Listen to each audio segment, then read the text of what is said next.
Ave Maria! Gratia plena, isang mapagpalang araw po ng linggo mga kapanalig. Ang dalangin nating sumapit sa lahat.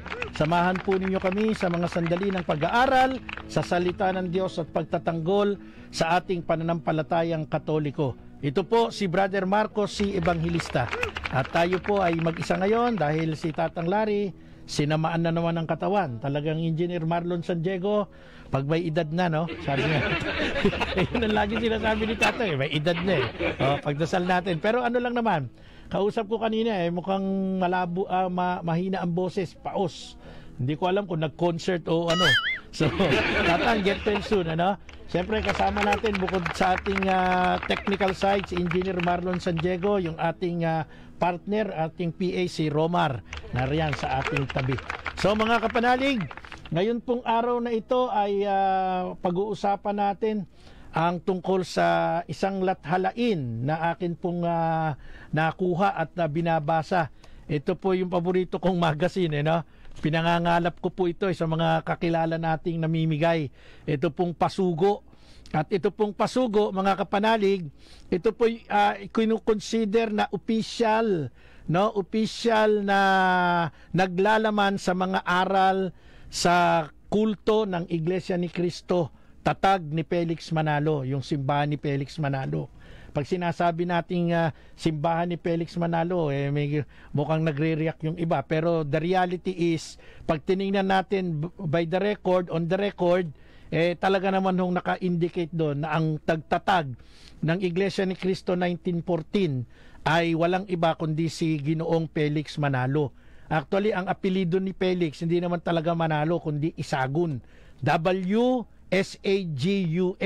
Yun ang apelido ng tatay niya. Pero ang ginamit niya, instead of Isagun, na nagmula sa bayan ng Taguig, no? Rizal, nung panahon na yon, ginamit niya yung apelido ng nanay niya, si Manalo, Bonifacia Manalo. So yon ang kwento niyan. Kaya pag binabanggit ko yung Felix Y Manalo, no? Y Manalo, Isagun ho yung Y, no? Pero pwede ring Felix Y Manalo, question mark. Kasi hindi natin makuha until now kung bakit hindi ginamit ni Felix Manalo yung kanyang apelido na dapat ay ginagamit talaga natin, apelido ng tatay natin, no? So yan po yan mga kapanalig, isang pagbabahagi lang. Alam nyo, nung nakarang araw nag-post ako ng pagdating ng pilgrim image ng Nazareno, mahal na poong Jesus Nazareno. Dumating dyan po sa National Shrine ng Divina Pastora sa Gapan, Nueva Ecija, sa ilalim po ng Kura Paroko at Rektor. Dahil ito'y bukod sa National Shrine ng Divina Pastora, ito rin po ay parokya ng Tatlong Hari. Ang Rektor at Parish Priest po dyan ay ang magiting, si Father Aldrin Domingo. So dumating po ako nung unang araw ng pagdating ng mahal na poong Nazareno galing Quiapo. Kasama natin dyan si Ate Christy, si Ate Christy Abelardo, mula naman sa Peñaranda, Nueva Ecija. Isa rin sa promoter ng mahal na poong Jesus Nazareno. Kaya nga sa pamamagitan ni Ate Christy Abelardo, nailathala po natin yung aking magazine, o Rager Magazine, ating libro, no? Munting libro, na ang pamagat po ay Walang Hanggang Pasasalamat, Nuestro Padre Jesus Nazareno. Ang laman po nito ay pag-aaral, debosyon at patotoo. Ang ganda ho ng mga kwento dito ni Engineer Raul Abelardo, no? So, itong librong ito ay binigyan po ng imprimatur ng kanyang kabunyian, Jose Cardinal Advincula ng Maynila. Kaya pag binasa niyo po ito, dinideklara po na walang anumang pagkakamali in matter of faith and morals, no? Siyempre, binigyan rin po ito ng nihil obstat ng ating ARCAM, o yung tinatawag nating Archdiocese of Manila, Chancellor, Reverend Father Isidro T. Marinay. Kaya ito pong librong ito ay pwede nyong i-avail. Pumunta lang po kayo sa Shopee, no? Shopee, at hanapin nyo po UMD, UMD 846, at doon pwede nyong i-avail to, no? Meron din po itong magandang mensahe mula sa dating Vicar Porain, Parochial Vicar, no? Ng Quiapo, si Reverend Father Douglas Badong, na ngayon ay Cura Paroko ng Nuestra Señora de la Soledad de Manila Parish Church. May endorsement, meron ding paunang salita ito ng ating mahal na kaibigan, Reverendo Padre Leo Angelo S. Ignacio, ng isang formator ng San Carlos Seminary. May mga message sila dito. Ito yung kanilang forward. So, sa mga kapanalig na nanunood, nakikinig, ay pwede po kayong mag-avail nito. No? Ngayon, bakit ko po nabanggit yan? Siyempre, masaya tayo. Dumating yung pilgrim image ng mahal na pong Nazareno galing Quiapo, papunta ng Divina Pastora sa Gapan. Pinost ko ngayon sa Facebook ko. Alam nyo naman, yung mga intrimitidong kaanib, no, ng Iglesia ni Cristo 1914, nag-post, no, so nag-comment. At ito ba daw mukhang ito ng Puong Nazareno? No? Ito bang mukha ng Puong Nazareno ay totoong mukha ni Jesus o imahinasyon? So, to counter, ang ginawa po natin, no, ay kinuha ko yung different mukha ni Felix Manalo. Pagkatapos nilagay ko, no, sinorting ko isang post lang, pinadala ko sa kanila. Tinanong ko sa kanila kung ito ba ay mukha ni Felix Manalo, kasi iba-iba din yung mukha ni Felix Manalo eh. Iba yung nasa Pasugo, iba yung original na mukha ni Felix Manalo. Meron pang mukha ni Felix Manalo na si Dennis Trillo.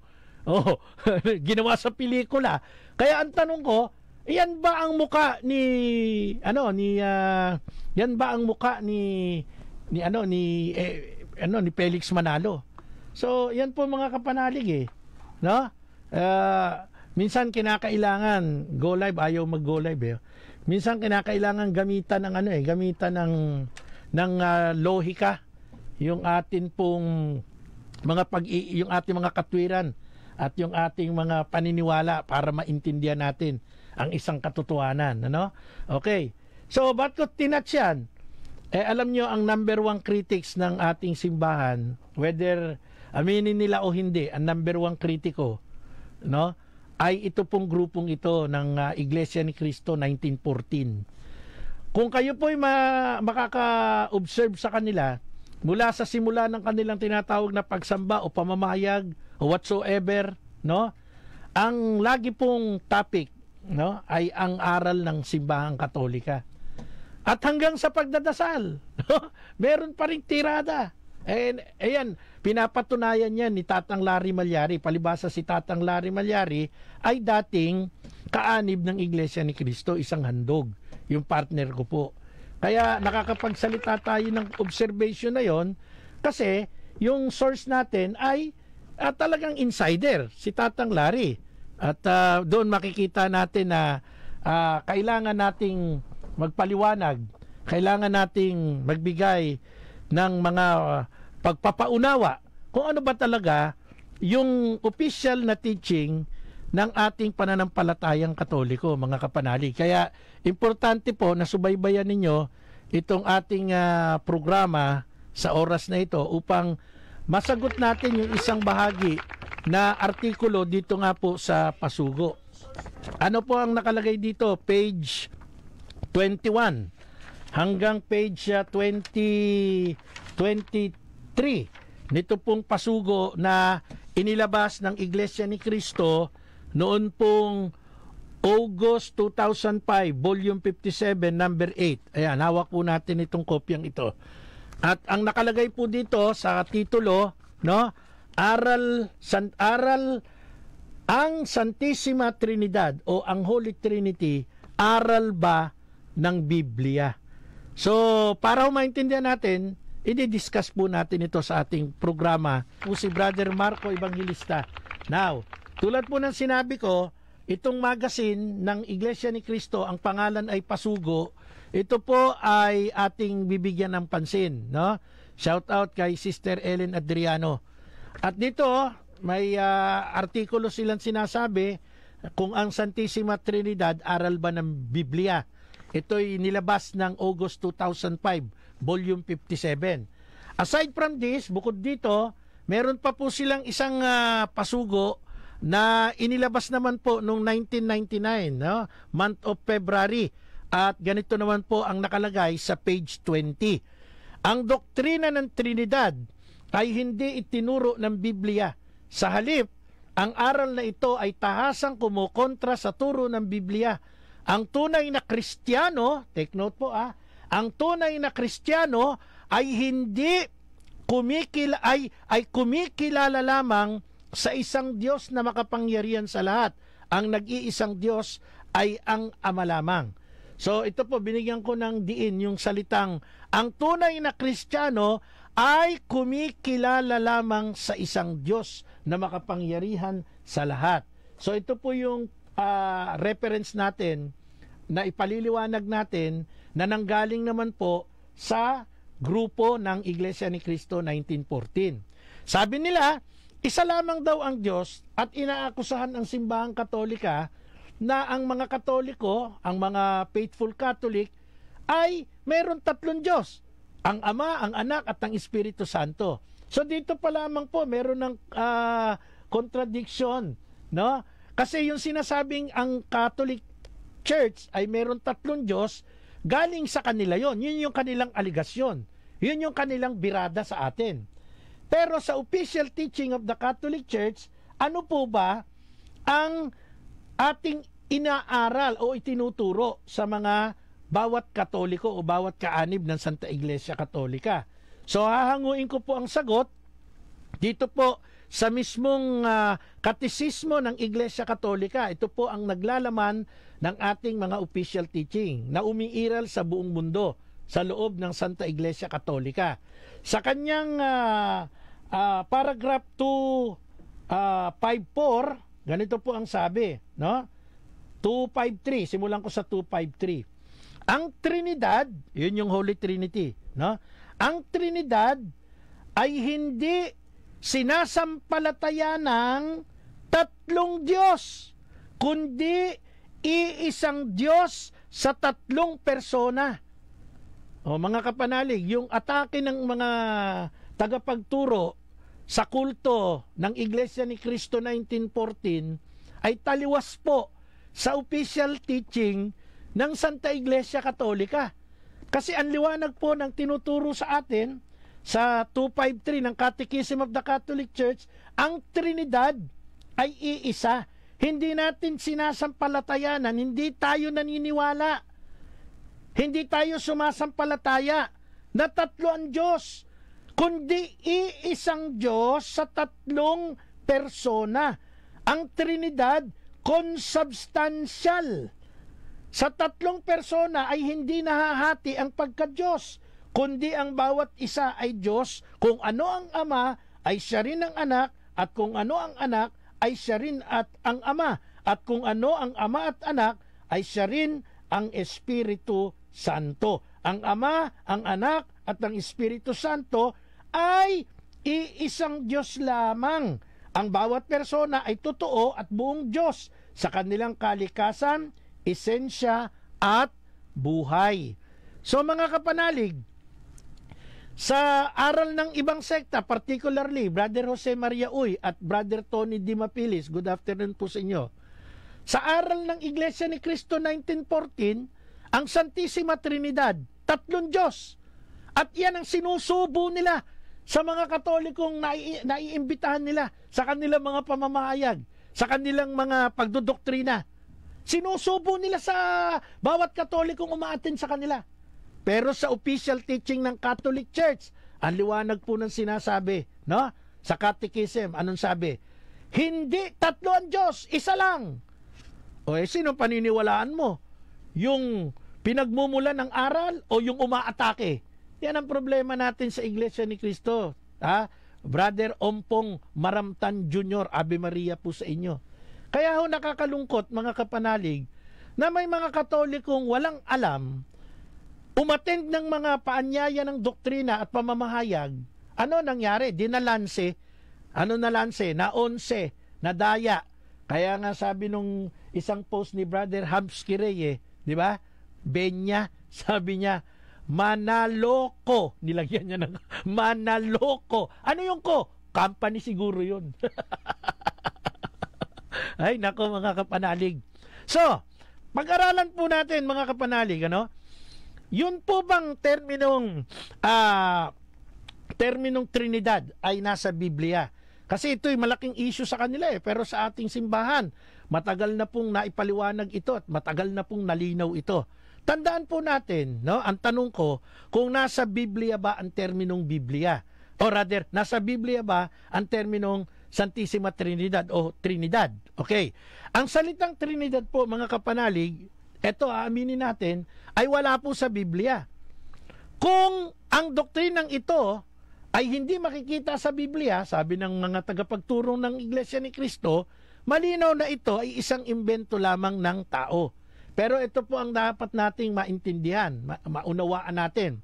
Hindi po practical at wala pong logical basis, wala pong logic, na kapag wala po sa Biblia, ang direktang pagtukoy sa isang subject matter, bibigyan po natin agad ng konklusyon na hindi ito totoo o ito po ay imbento lamang. Now, bakit ba, Brother Marco, walang terminong Trinidad na nakasulat sa Biblia?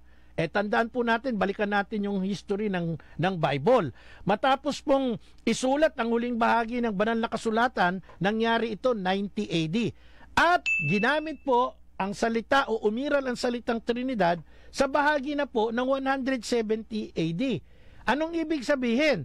Ang bokabularyo po, the body of words used in particular language na nagpapahayag po sa doktrina ng Trinidad, sabi ko nga, ina-admit natin na hindi makikita o hindi mababasa sa Biblia.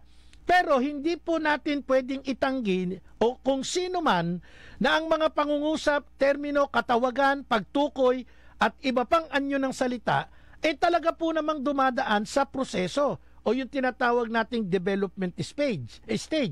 Mahigit na pong 100 taon bago pa po ang Nicaea Council, ang termino po, ang salitang Trinidad, ginamit na po yan ni Quintus Septimius Florence Tertullianus o mas pinaigsi sa tawag na Tertullian, no? At ito pong si Tertullian ay kinikilala po sa kasaysayan bilang unang Christian literature author, isa pong apologist, siya po ay lawyer at tinawag po na Father of Latin Christianity at founder po ng Western Theology. Pero bagamat si Tertullian po ang nagpatanyag ng salitang Trinidad o ng terminong Trinidad, hindi naman siya po ang unang gumamit ng terminong ito kundi si Theophilus. Isa po itong patriarka at ikapitong obispo sa Antioquia. Ngayon, ang terminong Trinidad, ginamit po ni Theophilus noong AD 170 sa kanyang liham paumanhin sa kanyang kaibigang pagano na si Autolycus. Paliwanag natin. Ano po ba ang ibig sabihin ng Trinidad? Nagmula po ang terminong Trinidad sa wikang Latin na ang kahulugan po ay the number 3 at triad. Ito po ay isang abstract noun na nabuo mula sa adjective trinus o yung threefold o triple. Triados naman po ito sa wikang Grego. At ang ugat po ng terminong Trinity ay mula sa dalawang salita na tri, na ang kahulugan ay 3 at unity, ang kahulugan ay 1. So pinagsama po yung dalawang salita na tri plus yung nity, N-I-T-Y, na nabuo po ang terminong Trinity. Ang problema po sa Iglesia ni Cristo, hindi po sila dumadaan sa proseso ng mga history. Wala sa kanila yan. Ang history lang para sa kanila ay nagsimula noong 1914, no? Kay Felix Manalo. Kaya kahit ano po ang paliwanag natin, hindi po nila ito magigets. Hindi po nila ito i-accept, hindi po nila paniniwalaan, no? At ang concern naman natin ay upang maintindihan ng mga Katoliko, lalo na yung mga sumusubaybay po sa atin, na ang Trinity, Holy Trinity, Santissima Trinidad, Banal na Santatlo ay totoong nasa Biblia. Kaya ipinapaintindi po sa atin ng ating Santa Iglesia, ng ating pananampalataya ang kahalagahan nito. Sabi ng mga tagapagturo ng Iglesia ni Cristo, ito'y imbento lamang, no? At sinasabi rin naman ng isa pang grupo, isa pang kulto, ang Jehovah Witnesses, invento rin lang ito. At yan, nakalagay din sa magazine nila, yung Bantayan Magazine. Nilabas ng November 1, 2009, issue, page 7 yan, sa kanilang babasahing Bantayan Magazine. Sinabi rin nila ang atake, ito ay imbento lamang ng Iglesia Katolika. Ngayon, sa Biblia po, sagutin natin sila. Ito po bang Santissima Trinidad, itong Holy Trinity, talaga bang imbento lang ng Catholic Church, no? Ng ating simbahan? Ngayon, sila ay nakabatay sa Bible. E di sagutin natin sila sa Bible. Hindi natin gagamitin ang Catechism of the Catholic Church. Mag-Bible tayo. Saan ba nanggaling yung Holy Trinity? Sabi ko lang sa inyo kanina, yung term, the Trinity na term, talagang wala sa Bible. Kasi hindi pa naman nag-exist yung salitang iyon nung panahon na sinulat ang Scripture. Lumabas yung terminong yan, 170 AD. Ang huling bahagi ng Bible na nasulat, 90 AD. At saka may mga pagbabago salita. Kahit nga ngayon dati hindi naman alam ng mga unang henerasyon yung selfie. Baka pag sinabi mo nung unang panahon, selfie, ang interpretasyon, selfish. Pero ngayon sa panahong ito, pag sinabi mong selfie, matik yun. Alam na magkukuha kayo ng picture using the cellphone. No? Yun yung selfie. Maraming mga salita na ginagamit ngayon, wala naman nung unang panahon Pero ngayon umiiral. Yun yung tinatawag na development stage ng mga salita. So yung Trinity, hindi ginamit ng mga sumulat ng Scripture kasi wala pa that time yung terminong iyon. Pero hindi ibig sabihin wala yung termino, wala yung essence, wala yung kahulugan. Kaya pag sinabing ito ay imbento lamang, teka lang po, tingnan natin, i-dig up natin kung ano ang message, kung ano ang mga manuskriptura doon sa mismong pinagbabatayan nilang banal na kasulatan. Mga kapanalig, kasama niyo po Brother Marco Evangelista sa loob ng 16 na taon ng ating pagsasahimpapawid dito po sa Radyo ng Simbahan, Radio Veritas 846. Salamat sa Diyos sa pagkakataon at syempre sa ating mahal na Pangulo, Father Anton City Pascual, at sa ating Vice President for Operations, Father Roy Billen, sa ating mga station manager, sa ating kasalukuyan ngayon, si Madam Risa Mendoza. Siyempre ngayong oras na ito, kasama ko ang magandang binibini, ang aking production assistant, si Miss Cheska Valera, at ang napakagandang tisoy na technician natin, si Brother Clinton Salidio. Ayan, mabuhay ka Brother Clinton. Umalis na si Engineer Marlon, umalis na. Si Romar, umalis na rin. Nagpalit na. Mga magaganda at poging staff ng Radio Veritas ang kasama ko. So mga kapanalig, shout out kay Brother Rod Labios at kay Brother Lobo Arnold. Yan. Alam po ninyo, pag sinabing imbento, teka lang, talaga bang wala sa Bible? Kasi imbento tingnan natin ang Bible kung imbento nga ba itong Trinidad, Holy Trinity. Basahin ko po at tingnan nyo kung may hawak kayong Bible. Sa Lucas chapter 1 verse 35, ano pong sabi dyan? Sumagot ang anghel, sasayo ang Espiritu Santo at mapapasailalim ka sa kapangyarihan ng kataas-taasang Diyos. Dahil dito ang isisilang mo'y banal at tatawaging anak ng Diyos. Sa wikang English po, pag binasa yung Luke 1:35, ang sabi, the angel answered, the Holy Spirit, may binanggit 1, the Holy Spirit will come on you and the power of the Most High, another one, will overshadow you. So the Holy One to be born, may papanganak, will be called Son of God. Tatlo po yung binanggit dito. Holy Spirit, Most High, and Son of God. So pag sinabing imbento, ang Holy Trinity, teka lang mga kapanalig, ilan po ba yung binanggit ko? Holy Spirit, Most High, Son of God. Nangyari yan sa Annunciation ni Archangel Gabriel kay Virgin Mary. Ito po'y private revelation ng tatlong umiiral. Holy Spirit, Most High, Son of God. private revelation. So bago pa nagkatawang tao si Jesus, meron ng private revelation na ginawa si Archangel Gabriel na ang pinopoint out ay 1. Holy Spirit, 2. Most High, and 3. Son of God. Ngayon, sinilang ang Panginoong Yesus. Pumaroon siya sa ilog Jordan.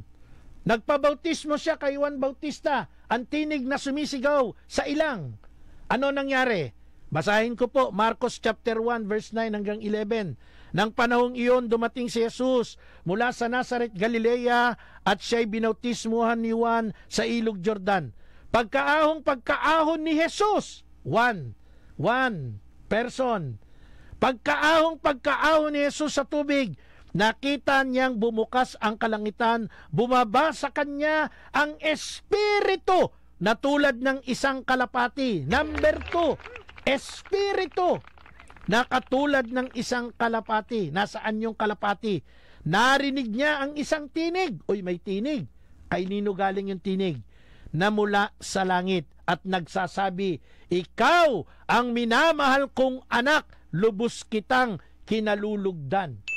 Pagka pinalalim natin mga kapanalig itong Marcos chapter 1 verse 9 to 11, meron pong public revelation na nangyari tungkol sa tatlong umiiral. Ano yon? Ang tinig mula sa langit, ang Ama.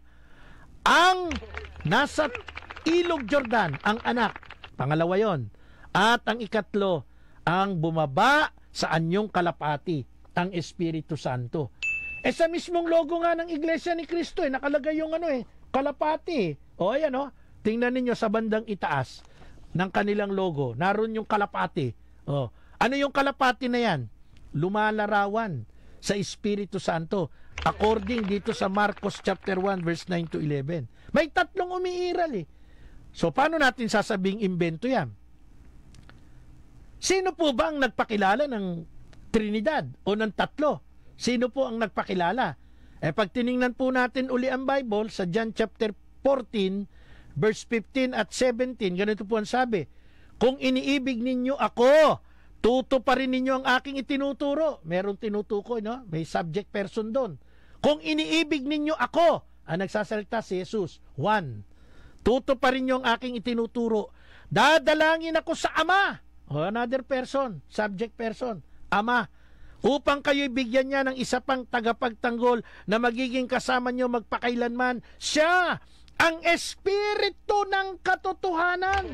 Tinukoy Siya ang Espiritu ng katotohanan. Tatlo po yung subject person na binanggit sa Juan 14. John 14 verse 15 to 17. Ako, si Jesus yun. Ang Ama. At sino pa? Ang Espiritu ng katotohanan. The Holy Spirit. Tatlo po, Brother Arnel. Watching from Cavite, Brother Arnel Borromeo. Mabuhay ka, Brother Arnel. Salamat sa paglilinis ng aking aircon ng isang araw kasama si engineer, yung iyong anak. So dito po mga kapanalig, makikita natin na ang pag-iral po ng Santissima Trinidad hindi po imbento katulad po ng akusasyon ng kultong Iglesia ni Cristo. Ang kanyang mga ministro, yun ang atake. Ganon din ang saksi ni Jehovah. Ganon din ang atake. Imbento lang daw. Pag binasa natin yung mga sinitas ko sa inyo, makikita natin merong umiiral na tatlo.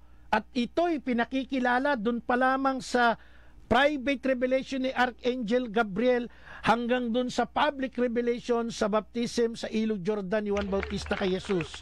At ngayon, si Jesus na mismo nagsalita, na ako, ang Ama, at ang Espiritu ng katotohanan. Sino yan? Para mas maging klaro, mga kapanalig, tingnan natin yung Mateo chapter 28 verse 19. Sino nagsalita dito? Ang Panginoong Jesucristo, di ba? Anong sabi ng ating banal na kasulatan? Kaya't habang kayo'y humahayo, gawin niyong alagad ko ang mga tao sa lahat ng bansa. Bautismuhan niyo sila sa pangalan ng Ama, ng Anak, at ng Espiritu Santo. Paano sasabing imbento? Kita nga ninyo, bibinyagan ang lahat ng tao sa buong mundo sa pangalan ng Ama, sa pangalan ng Anak, at sa pangalan ng Espiritu Santo. Yan po ay sinabi mismo ng ating Panginoong Jesucristo sa Mateo 28:19. Kaya pag sinabi na ang Trinidad ay imbento, abay, wala hong mangmang po yung nagsasabi nun. Mangmang. No? Brother Doy Pardo, shout out. Watching while cooking pancakes po. Ay, aga naman ang merienda time mo, Brother Doy. Pagka minsan masarap na merienda tsaka breakfast yung pancake O, di ba? Anong masasabi natin dyan? Sino mas paniniwalaan natin? Yung sinasabi ng Biblia sa pag-iral ng tatlo o itong aligasyon, may maitira lang sa simbahang Katolika mula sa mga ministro ni Felix Manalo at mula sa mga pastor ni Charles Taze Russell ng Saksi ni Jehovah. Mga kapanalig, ito pa isang atake, muli kong kukunin sa Pasugo, inilabas ng April 2004, page 26. Binabanggit ko yung source para mas makita natin na ito'y galing sa kanila, sinasagot natin. Hindi tayo umaatake, ipinaliliwanag natin. No? Anong sabi, Brother Bayani Carubio, dito sa Pasugo? Basahin ko po, Brother Jess de Jesus, pakinggan nyo po. Ang tunay na Kristiyano, ayan tulad ng mga apostol, ay hindi totoong naniniwala, ay totoong hindi naniniwala sa Trinidad. Sabi po yan ng Pasugo. Ulitin ko po ang basa. Ang tunay na Kristiyano, tulad ng mga apostol, ay totoong hindi naniniwala sa Trinidad. Galing po sa Pasugo Magazine, April 2004 issue, page 26. Teka lang, sagutin natin. Totoo bang ang mga totoong Kristiyano, totoo bang ang mga apostol ay hindi naniniwala sa Trinidad? Di nga. Basahin nga natin yung 2 Corinto, chapter 13, verse 13. Ito po sabi. Ang sabi ng 2 Corinto 13:13. Naway sumainyong lahat ang pagpapala ng Panginoong Hesukristo. 1. At ang pag-ibig ng Diyos. 2. At ang pakikisama ng Espiritu Santo. 3. 3 persona po ang tinukoy ni Pablo. 2 Corinto 13:13. Dagdagan pa po natin aklat ng Tito, chapter 3, verse 6. Anong sabi? Masaganang ipinagkaloob ng Diyos. 1. Sa atin ng Espiritu Santo. 2. Sa pamamagitan ng ating tagapagligtas na si Hesukristo. 3 uli ang tinukoy ni Apostol Pablo kay Tito, isang tunay na Kristiyano. Teka lang, sabi ng Pasugo, ang tunay na Kristiyano at ang apostol hindi naniniwala sa Trinidad. Bakit si Apostol Pablo, yun ang sinabi sa 2 Corinto 13:13, yun din ang sinabi niya kay Tito na kanyang alagad doon sa Tito chapter 3 verse 6. Kaya medyo mag-iisip tayo. Sino paniniwalaan natin? Yung atake ng mga ministro ni Felix Manalo? Yung mga pastor ng Jehovah? O itong mismong sinasabi ng Biblia? Kino-quote natin, napakaliwanag po mga kapanalig. Dagdagan pa natin. Hebreo chapter 9 verse 14. How much more will the blood of Christ, 1, who through the eternal spirit, 2, offered himself without blemish to God, purify our conscience from dead works to serve the living God. Ayan ang sabi ng Hebreo 9:14. Meron pa po. Sabi nyo walang turo ang Biblia. Sabi nyo ito'y imbento. Sabi nyo hindi pinaniniwalaan ng mga Kristiyanong una, ng mga apostol. Bakit marami akong nababasa? Tuloy ko basa. Gawa chapter 2 verse 32 at 33. Si Jesus, persona Jesus, ay muling binuhay ng Diyos at saksi kaming lahat sa pangyayaring iyon. Pinaupo siya sa kanan ng Diyos na tinanggap niya mula sa Ama. 2 uli. Ano pa? Ang ipinangakong Espiritu Santo. 3 uli ang binanggit sa aklat ng Gawa. Chapter 2, verse 32 to 33. Si Jesus, ang Ama at ang Espiritu Santo. 3 uli. Paano yan? Dagdagan pa natin aklat ng Judas. Chapter 1, verse 20 to 21. Sabi nyo, walang paniniwala ang mga apostol. Ito si Judas, si Pablo, mga apostol Basahin ko po. Judas chapter 1 verse 20 to 21. Ngunit, magpakatatag kayo mga minamahal sa inyong napakabanal na pananampalataya. Manalangin kayo sa tulong ng Espiritu Santo. 1. Manatili kayo sa pag-ibig ng Diyos, ang Ama. 2. Habang naghihintay kayo sa ating Panginoong Hesukristo. 3. Panginoong Hesukristo na magkakalob sa inyo ng buhay na walang hanggan dahil sa kanyang habag sa atin. Paano yan? Sabi nyo, mga ministro ni Felix Manalo, wala sa Bible, hindi tinuturo ng mga apostol. Hindi pinaniniwala ng unang Kristiyano. Ang dami kong binasa. May isa pa pala. Yung aming Santo Papa ang una. Ang ating San Pedro, apostol. 1 Peter chapter 1, verse 1 hanggang 2. Mula kay Pedro, isang apostol ni Hesukristo, sa mga hinirang ng Diyos na nasa iba't ibang lalawigan ng Ponto, Galacia, Cappadocia, Asia at Bithynia. Kayo'y pinili ng Diyos Ama. 1. Diyos Ama, ayon sa kanyang kaalaman, sa mulat mula pa at pinabanal ng Espiritu Santo. 2. Upang maging masunurin kay Hesukristo. 3. Paano yan? 1 Peter chapter 1 verse 1 hanggang 2. Ang liwanag ng binanggit, Diyos Ama, Espiritu Santo, maging masunurin kay Hesukristo. 3 po. Meaning to say, umiiral sa Biblia ang 3 persona. At mali, palpak ang turo ng mga ministro ni Felix Manalo ng Iglesia ni Cristo 1914. Ave Maria! Gratia plena! Nasa huling bahagi na po tayo ng ating palatuntunan na apolohetika. Shout out po kay Sister Nena Despidiones. Mabuhay ka, Sister. Namimiss na kita. Ayan. Aabangan daw ako ni Brother Jess de Jesus. Ayan. Sige po. Magkita po tayo doon. Lumapit lang po kayo sa akin. Ano po ang sinasabi ng Bible? Meron pong pag-iral ng Trinity. At inulit-ulit kong basahin yan. Iba't ibang sitas. Ang pinakahuli ay itong unang aklat ni Pedro chapter 1 verse 1 hanggang 2. Tingnan po ninyo sa Bible at makikita ninyo. Pinili kayo ng Diyos Ama. Tinukoy Ama. At pinabanal ng Espiritu Santo. Pangalawang persona. At maging masunurin kayo kay Hesukristo. Pangatlong persona. O di 3. So tatanungin ko po kayo, yung mga ministro, yung mga tagasunod ni Felix Manalo, yung mga makikinig sa atin at muli na namang hindi mapapakaling umatake. Tatanungin ko kayo. Nasan ba sa Bible yung Holy Trinity? Ito, binasa ko na sa inyo yung 1 Peter chapter 1 verse 1 to 2. Ito, isang tanong ko sa inyo. Umiral ba ang Ama sa Bible? Nakalagay Di ba? Umiral ba ang Anak sa Bible? Nakalagay. Umiral ba ang Espiritu Santo sa Bible? Nakalagay. O sa lahat ng binasa ko, ito na lang basahin nyo. 1 Peter chapter 1, verse 1 hanggang 2.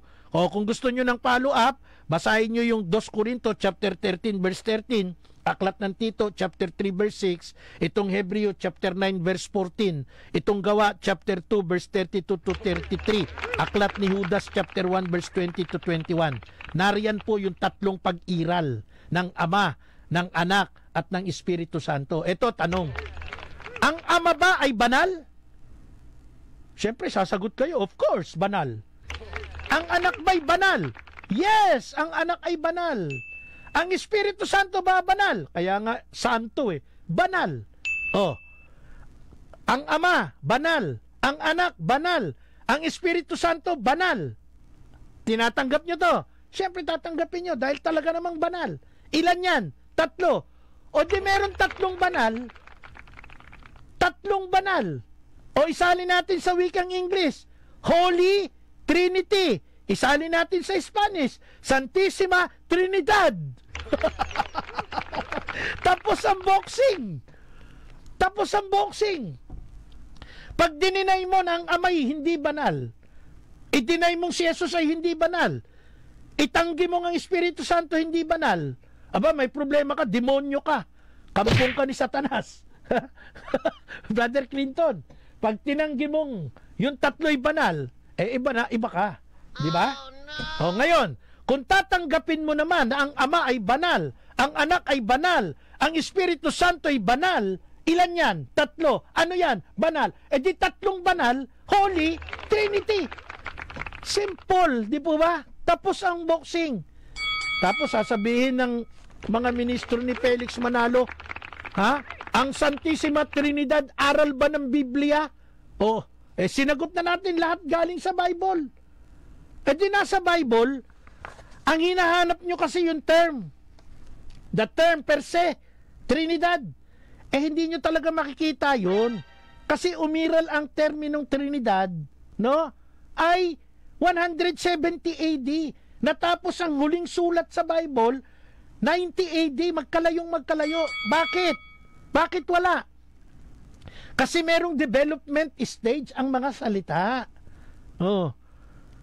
Hindi ibig sabihin na wala sa Bible, hindi na umiral. Yan ang problema, walang kokote. Pilipinas. Before 1521 ba may Pilipinas? Pero may isla. Don't tell me dahil wala yung salitang Pilipinas, wala yung isla. Ano ka meron? Asa na utak mo? Ang isla umiiral. Pero nagkaroon ng pangalan 1521 nung dumating si Magellan after the name of King Philip of Spain. Kaya itong ating isla matagal na to pero nagkaroon ng pangalan nung na-discover ng mga conquistador, ng mga Kastila. Ang Trinidad umiiral sa Bible pero wala yung term kasi hindi pa ginagamit noon yung term na Trinidad. Kaya nakakatawa. Nakakatawa ang mga ministro ni Felix Manalo para gumawa ng ganitong artikulo. Ha? Ano nakalagay sa artikulo? Ang Santissima Trinidad, aral ba ng Biblia? Pinagbatayan nyo yung term, pero yung diwa, yung essence, ang liwaliwanag ng mga binasa natin, nasa Biblia. Nasa Biblia. Shout out Sister Lita Taaka Deo Gracias. Magandang hapon po. At syempre sa kambal ni Jose Rizal.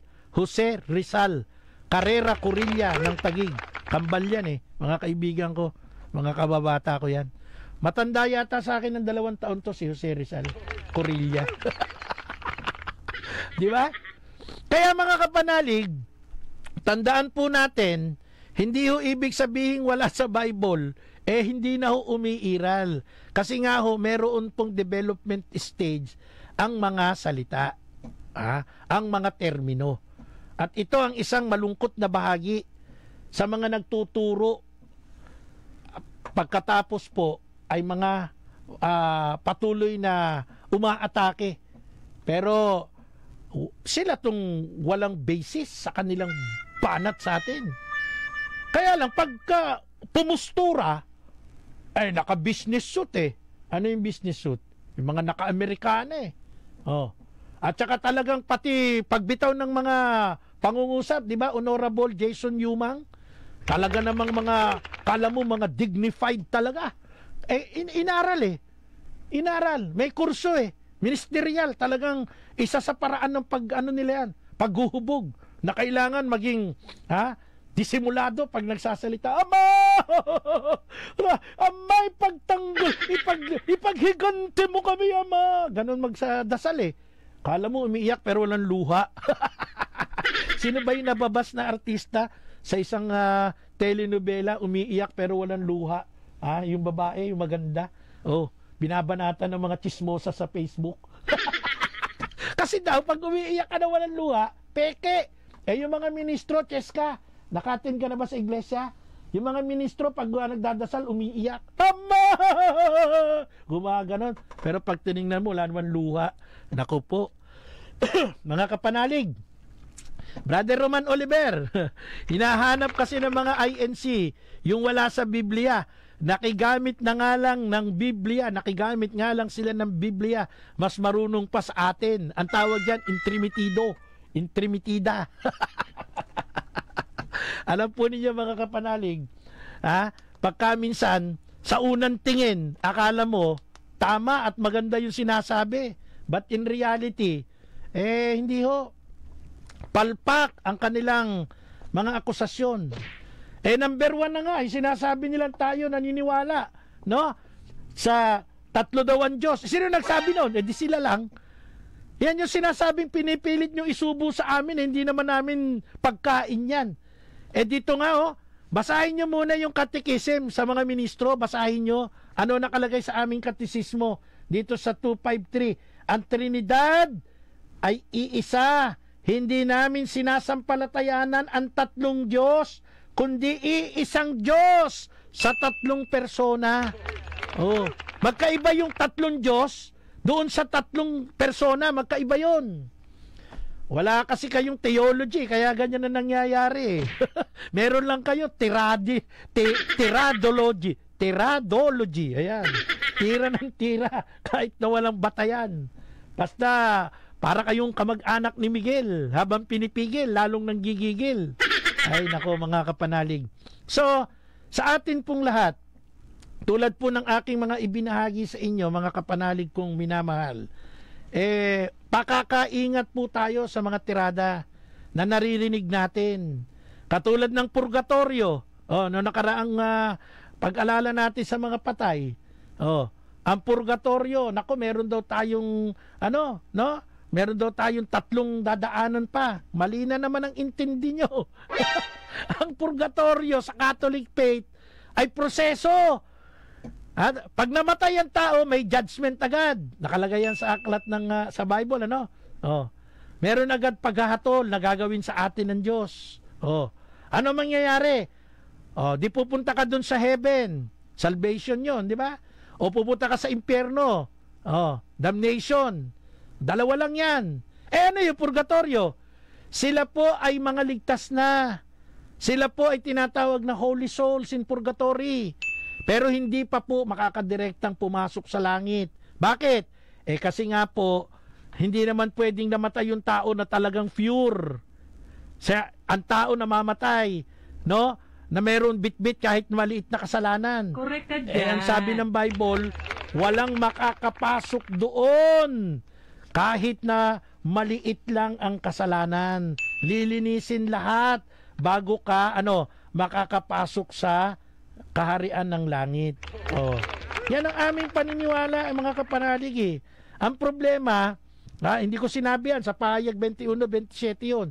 Walang makakapasok doon kahit tuldok na kasalanan.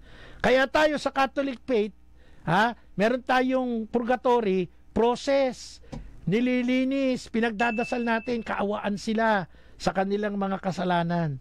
Magkalayo kasi yung ating faith sa mga sulpot na sekta kaya hindi makaintindihan Okay, so bago po ako magtapos uli, ay aanyayahan ko kayo, tangkilikin nyo po yung aking sinulat na aklat, Walang hanggang pasasalamat, Nuestro Padre Jesus Nazareno. Meron po itong imprimatur ni Cardinal Jose Advincula. Salamat po sa mahal na kardinal sa pagpapahintulot na mailathala ang ating aklat. Meron din po akong isa pang aklat. Ito naman po ay tinatawag kong Hail Holy Queen. At dito po nakalagay lahat ng mga canonical images ng mahal na ina. Ayan canonically crowned images of the Blessed Virgin Mary in the Philippines. Ayan, full color po yan. Full color, ayan lahat yan, colored. Ang daming Katoliko, devotee ni Mama Mary, pero hindi alam yung mga canonically crowned image ni Mama Mary. So kung meron po kayo ng aklat na ito, ay maintindihan nyo po at makikilala ang lahat ng canonically crowned ng mahal na ina sa Pilipinas. At nandito rin yung mga paliwanag natin tungkol sa mga mahahalagang imahe ng mahal na ina, katulad ng Guadalupe, katulad ng Mother of Perpetual Help, yung eskapularyo at iba pa. So i-avail nyo po, punta po kayo sa Shopee, hanapin nyo po UMD 846. Muli, maraming salamat po sa inyong pagsama sa akin sa loob ng 1 oras. Ako po si Brother Marco Evangelista, kasama ko po si Brother Clinton Salibio at si Miss Cheska Valera. Sa ngalan ni Tatang Larry Malyari, ako po ay nagsasabing, sumainyo ang katotohanan. Salamat po.